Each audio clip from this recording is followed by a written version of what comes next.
There's no denying, in my view, that the big demonstration against the extradition bill represented a very big cross-section of Hong Kong society. And the problem is that then it gave encouragement to another position in Hong Kong society. And the different position is they want universal suffrage, and a section of them want independence for Hong Kong.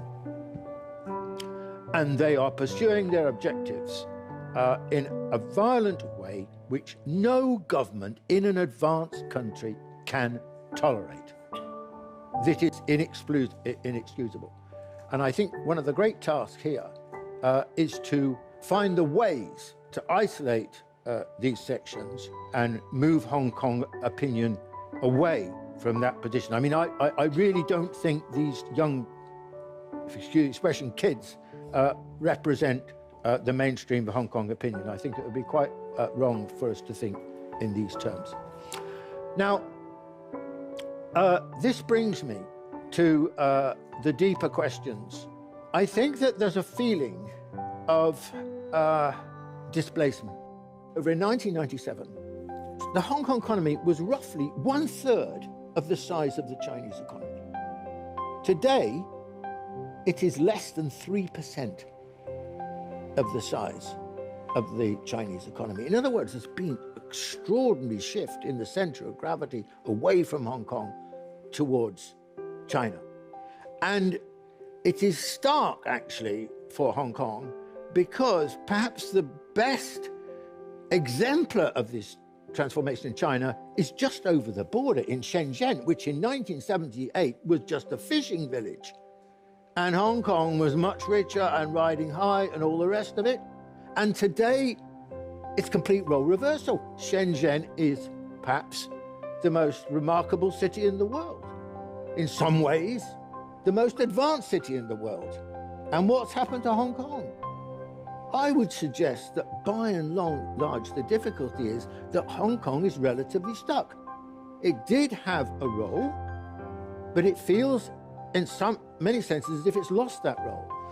So I think that if you want to understand the mentality of Hong Kong people at the moment, you've got to take into account all these kind of considerations. They feel, they're angry, they're frustrated, don't know where they're going. You've got a Hong Kong economy which is relatively stagnant, which has been unable to reinvent itself, and for certain sections of the population, conditions have got worse. Young people cannot ever afford, or vast majority can never afford to have property. So they feel embittered by this, and they feel that there isn't much of a future in that situation. If you think about China, what has transformed China over the last 40 years? Reform and opening up. That is the reason that China's been transformed. A remarkable vision, starting with Deng Xiaoping, with a constantly rolling process. One of the wonderful things I think about reform and opening up is there's no end point. It keeps developing. And for Hong Kong, well, frankly, I don't know what the reform strategy is in relationship to Hong Kong. I don't really think there is one in the same way that there has been in China. But I think the most important single question for the Hong Kong government is a strategy of transformation of the socio-economic conditions in Hong Kong to give the people a sense of the future. I want to finish with 2 points. First of all, I want to congratulate the Chinese government and the Chinese people on their restraint in relationship to this question. And my very last point is this. It's so obvious that Hong Kong's future is as part of China.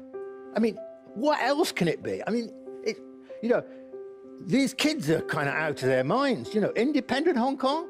Well, all your trade, everything is linked so profoundly to China. What are you going to do in that situation? Look west? I mean, look back to Britain? I mean, Britain's going through its biggest political and constitutional crisis for 200 years. I asked them, which planet are you living in? What do you think you're doing? That China is the future for Hong Kong.